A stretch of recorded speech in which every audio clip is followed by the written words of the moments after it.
Wrong what did spot. you see? What did you feel? What did you smell? It's one of those things like you're so used to watching a ball come off the bat, you knew it was just not far enough. You just knew it the moment it was hit well. Then you immediately look at the outfielder and you look at the wind, and you know that all in advance. When you watch BP, you'll say it's going to land in the second row. You just knew that was at the wall, and that's just one of those moments. He had great at-bats. He played another excellent game, but I thought it was going to go to the wall, and that was it. All right, next one for Joe. That's it? Oh, okay, over here to the right. It's a little more of a specific question, but Jock Peterson has not been good against left-handers. You had a lefty warming in the sixth, but you put in a right-hander to face him, and it was successful. Can you take me through your thoughts? Well, yeah, I don't know if they're going to pinch hit there or not. I like that righty on him. If we didn't have the appropriate right-hander, I would have brought in a left-hander and gone with the lefty versus one of their righties, possibly. But I knew I liked CJ in that situation. And then Javi makes another Javi play right there by doing what he did. But you have to pick your choice, or make your choice right there. Before the game, I list those that they may pinch hit for. Before the game, I kind of try to mentally walk through what they may do if we did this or that. So I like CJ versus him right there. And over here to the left. Joe, Kershaw appeared to be as good as ever. What's your evaluation of his work today? Yeah, I give him credit, man. I thought he pitched primarily with his fastball. The thing that I was really curious about was velocity and location before the game, and he had both. Command of his fastball is outstanding. He didn't really have his curveball today, which should have worked in our favor. I think Javi had to base it up the middle on a curveball. Other than that, he might have thrown 5. Slider became more pertinent for him, I thought, later, but primarily pitched with his fastball and kept the ball off our barrel because he didn't strike a lot of guys out. I was taking a little bit of solace in that. I think he ended up with 6 strikeouts in 7 innings, which, that's okay. If we're moving the ball that much, you would think, or I would think, that we're going to get more hits than we did. So he kept the ball off the fat part of our bat. He threw strikes like he normally does. So in spite of not having rest, his command and velocity were still good. And over here again to the left. Yes, you said before the game that you would know pretty quickly if Kershaw was going to be on, despite those factors you'd mentioned. At what point in the game did you realize that this was going to be a good night for him? It was going to be sustainable? Yeah, I mean, from the beginning, like I said, I was really trying to pay attention to those 2 items, and they were there. It became apparent that he did not want to throw his curveball, I thought, and that the slider was just hit or miss for him. He pitched with his fastball. And he pitched the good spots. There was no complaints about balls and strikes. I thought he pitched well and he hit his spots. And we had some good swings. Obers had some good swings. Javi had some good swings. Riz hit that one ball way gone foul.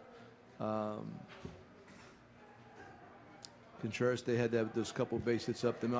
Again, we had some decent at bats, but we didn't really strike the ball like we normally strike it hard. I mean, it was primarily, even some of the good, better swings were still not necessarily really hard contact, so they're able to defend them.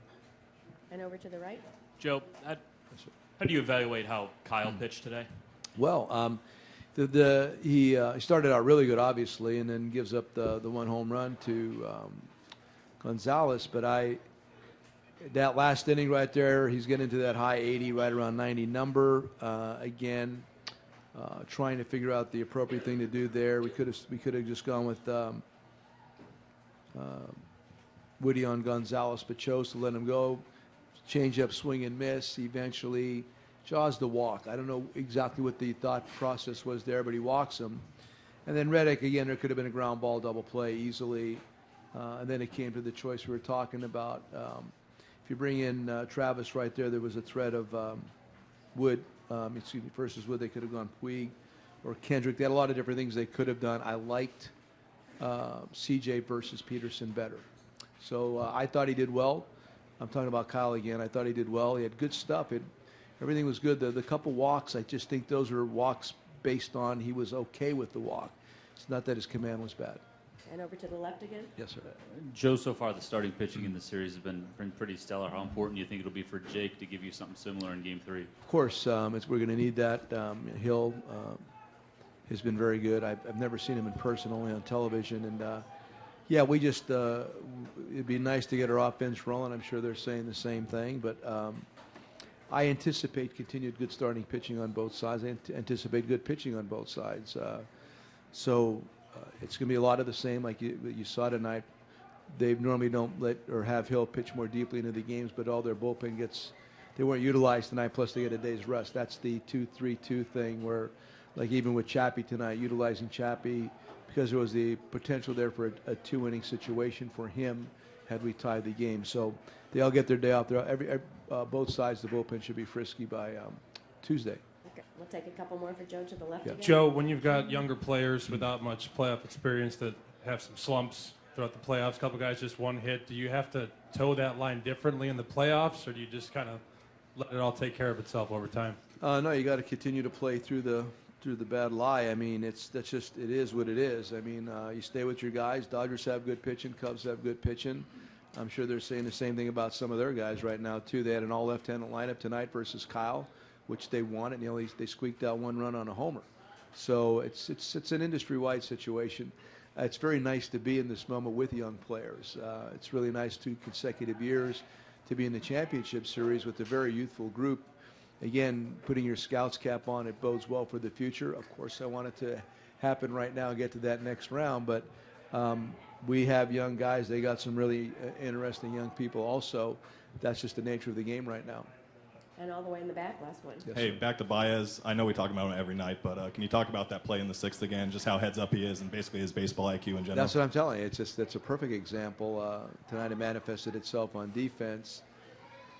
There might have been that's a play some other guys might have processed in advance. The next part of it was just that Addy understood to go get Gonzalez after that, because at first he was kind of didn't know where he wanted to go with the next. It wasn't a play at first base, but we completed it.